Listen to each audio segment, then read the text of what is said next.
السلام علیکم ورحمۃ اللہ وبرکاتہ۔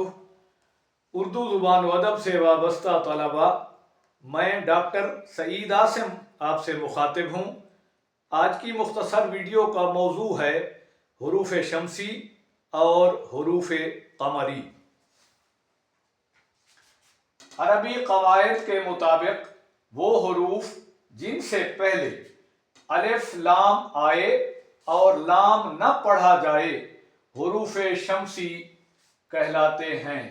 مثلا قرآن حکیم کے لفظ الشمس میں شین سے پہلے جو لام آیا ہے وہ پڑھا نہیں جاتا، لہذا شین حرف شمسی ہے۔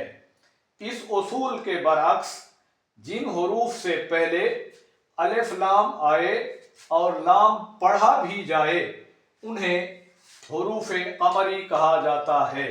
مثال کے طور پر قرآن حکیم کے لفظ القمر میں قاف سے پہلے جو لام آیا ہے وہ پڑھا جاتا ہے، لہذا قاف حرف قمری ہے۔ اردو حروف تہجی کو الشمس اور القمر کی نسبت سے ہی حروف شمسی اور حروف قمری میں تقسیم کیا جاتا ہے۔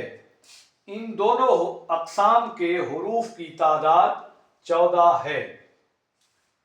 حروف شمسی: ت، ث، دال، ذال، ر، ز، سین، شین، صاد، غاد، طوء، ظوء، لام، نون۔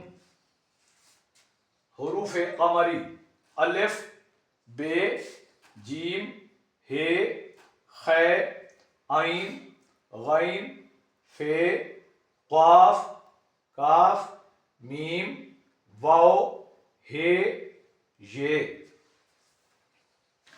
عزیز طلباء، امید ہے حروف شمسی اور حروف قمری کی تعریف اور ان کے درمیان جو فرق ہے وہ آپ کو اچھی طرح سمجھ آ گیا ہوگا۔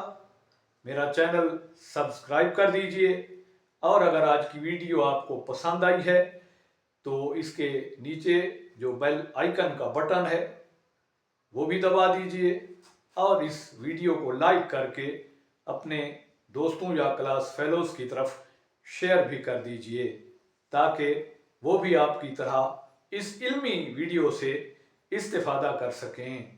اللہ حافظ۔